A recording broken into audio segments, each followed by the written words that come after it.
Hello and thank you for joining me. I'm Heather Forgan of stampwithnellie.com. I'm an independent Stampin' Up demonstrator based in the UK. Today I'm going to show you how to make these cute little Tic Tac holders, and these are actually going out as my customer thank you gifts along with a handmade card for people who shopped with me during March. And if they shopped with the host code for March, then they're also getting some Stampin' Up product as well. These Tic Tacs come in a multi-pack, and I think there's 4 in a pack, and I think they cost me £1, so 25p for these wee sweets.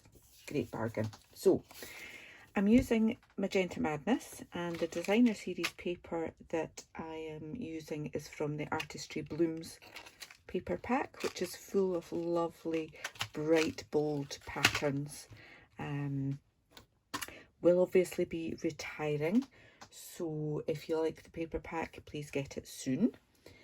Starting off with a piece of card that measures 8 3/4 inches by 2 inches. Bring in my paper trimmer, just move those out the way just now, and I want to score that firstly, in fact no, not firstly, at 4 inches, and then I'm just going to turn it around and I'm going to score it at 4 inches again, so that I know for sure that the two ends are equal. Okay, nice and simple. A bit of scoring to do on this piece as well. This piece measures 5.5 inches by 1 inch, and this is the bit that just kind of makes sure that my Tic Tacs don't fall out. Saves me having to use a glue dot or something like that to keep them in place. So on this one I'm going to score it 1/2 inch, and I like to do that on this side rather than on this side. It just feels easier to do it when it's mostly butted up and there's just that little bit there. So 1/2 inch, then 1 1/4 inches, and then 3 1/8, and then 3 7/8.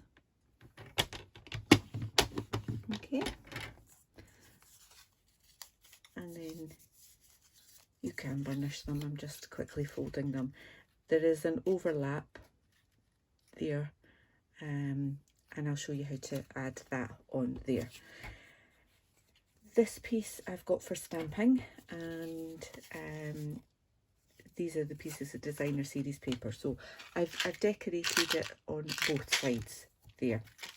The designer series paper measures 1 3/4 inches by 3 1/8 of an inch.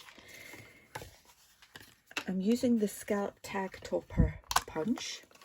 Now if you don't have this already, then and you do want it, then please do act quickly, because this is also on the retiring list. And this is a punch that I use all the time, so I'm investing in an alternative one so that I can keep demonstrating current products, but that tag topper will stay in my stash for personal use. At this point I'm just going to add the designer series paper, and all the dimensions and the products that I'm using will be listed in the blog post, and there's a link to that blog post in the description bar below, so you can pop over there and you'll be able to click on any of the product links and get directed to them in my online store, as long as they're still active products. Once they retire, then those links will just take you straight to my shop, but not to a specific product, so you'll still be able to shop with me.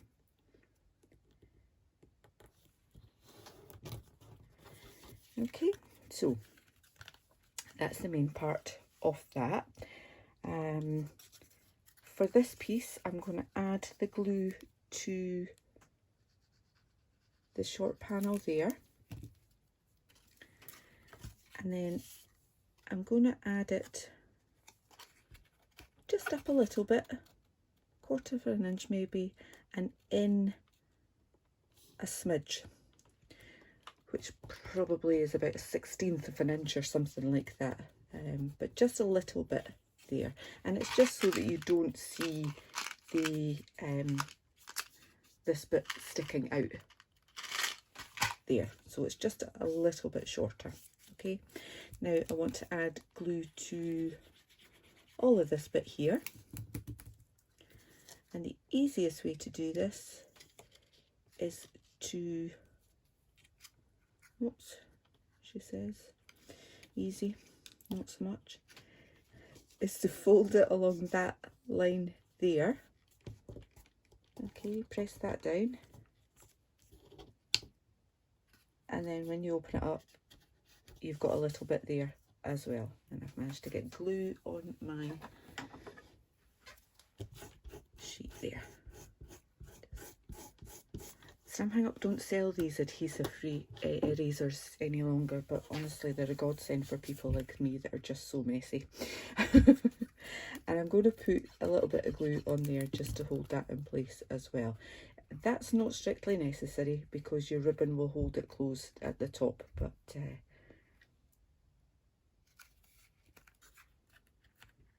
just makes my life a little bit easier. Okay, and I can pop my Tic Tacs in there, and then it's time to decorate. So I am using the Corresponding Magenta Madness in colour ribbon, and just thread that through there.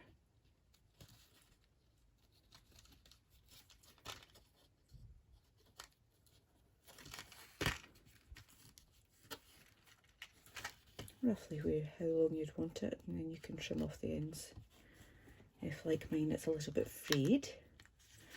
And then I'm using the pink twine that is in the snail mail combo pack. Actually, I just chopped that off there just now. And with that, so I've just made a little loop in the string there to pass that down over the ribbon, and then I can get it right down to the bottom there and tie that tight and do a little bow, or a big bow. There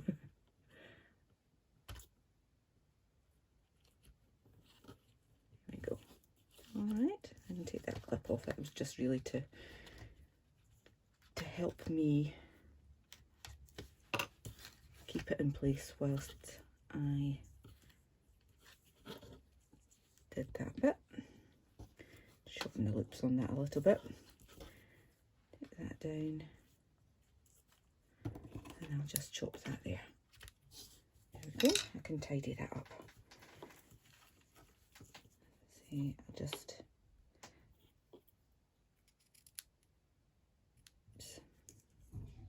do that at an angle. Oops, not that angle.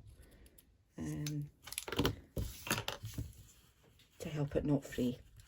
So the last bit of decoration is just to stamp the sentiment, which comes from the Oval Occasions stamp set, and I'm using A Little Treat for You, using Magenta Madness ink pad.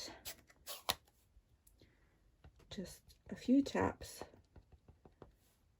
make sure that that all looks nice and shiny, just on a scrap.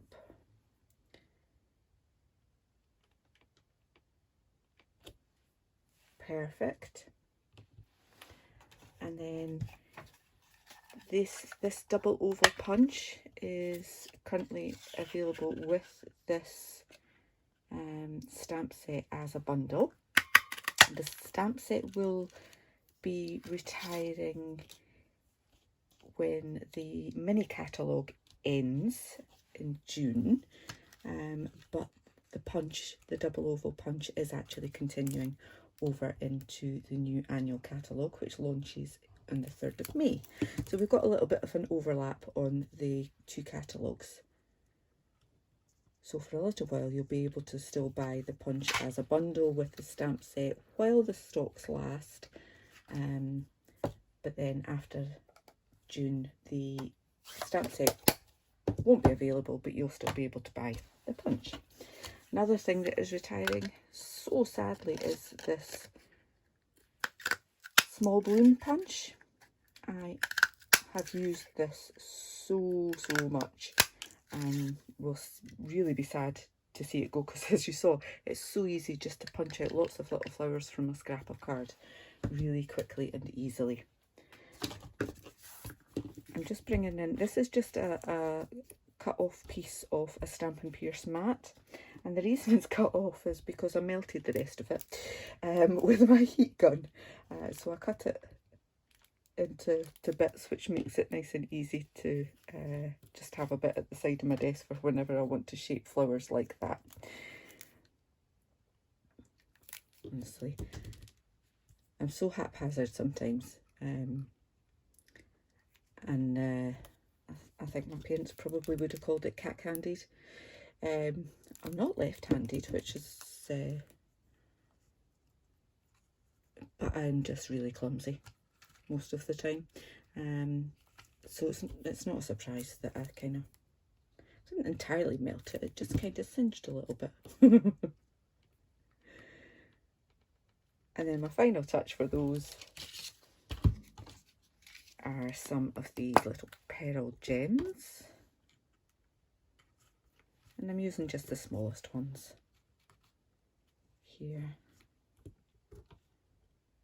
And the Take a Pick tool is great for dealing with little small things like that, with that putty end, which you can get refills for as well. Another one of my favourite tools of all time. So there we have it. I've just got a few more to make for my customers and get them off in the post. I hope you've enjoyed this tutorial. If you have, please give me a thumbs up. If you're not already a subscriber to my channel, then I'd really love you to click on the button to subscribe. Thank you so much for watching. Until the next time, take care. Bye.